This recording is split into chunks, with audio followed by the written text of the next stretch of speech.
बिस्मिल्लाहिर्रहमानिर्रहीम। अस्सलाम वालेकुम नाज़रीन, मैं हूं आपका उस Kashif. Welcome to the show. आज नहायत ही वहशियाना तौर पर इंडिया ने एक बार फिर हमारी एलओसी पर अटैक किया, जहां हमारे फौजी जवान शहीद हुए।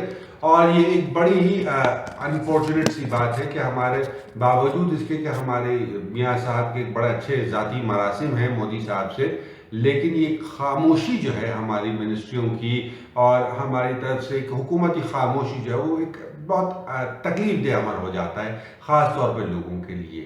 एट दिस पॉइंट एक बात और बड़ी अजीब सी सामने आई है, वो ये है कि कल सुबह एविडेंसेस जमा होने हैं सुप्रीम कोर्ट के अंदर, जहाँ कल 15 नवंबर का तारीखी दिन है और इमरान खान साहब ने, पीटीआई ने जो है वो एविडेंसेस जमा कराने की बात, सुप्रीम कोर्ट ने कहा था एविडेंसेस जमा कराएं, तो अब एविडेंसेस जमा कराएंगे।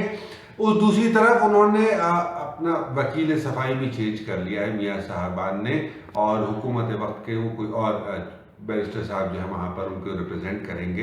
बहरहाल नेवरदलेस ये मामला अपनी जगह, लेकिन अपोजिशन अब ये इश्तियाल अंगेजी जो बॉर्डर पर हो रही है इसे बड़ी डायरेक्टली कोरिलेट करती है मियाँ साहब के मरासिम के साथ और उनकी खामोशी के साथ, और फौज के ऊपर जो है ना एक वो बड़ा सवालिया निशान क्रिएट कर देती है।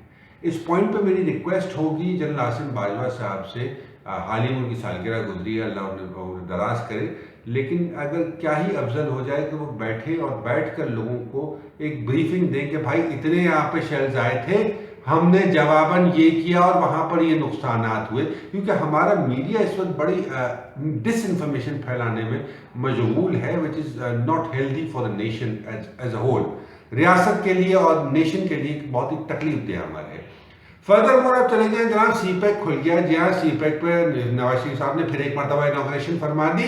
इससे पहले मुशर्रफ साहब ने फरमाई थी, उसके बाद जरदारी साहब ने, और अब नवाज शरीफ साहब ने तीसरी मरतबा उसकी इनॉग्रेशन की है। आई एम श्योर अगली बारी में अगर इमरान खान आ गए, दोबारा इमरान खान आ गए, या जिसके कि बहुत कलील चांसेस हैं, या कोई भी और गवर्नमेंट आएगी, वो चौथा भी इनॉग्रेशन उसका सीपैक का चलता रहेगा। तो मेरे ख्याल में शायद जिस तरह से वो हिंदुओं में होता है ना कि 7 जन्म वाली बात, तो इस तरह से 7 इनॉग्रेशन हमारे पास सीपैक की शायद मुतवक्के हो। बहरहाल अल्लाह ताला हमारे मुल्क को सलामत रखे, अपना और अपने अहले खाना का बहुत ख्याल रखिएगा, हो सके तो मुझे भी अपनी दुआ में याद रखिएगा। अंटिल द नेक्स्ट टाइम, अल्लाह निगहबान।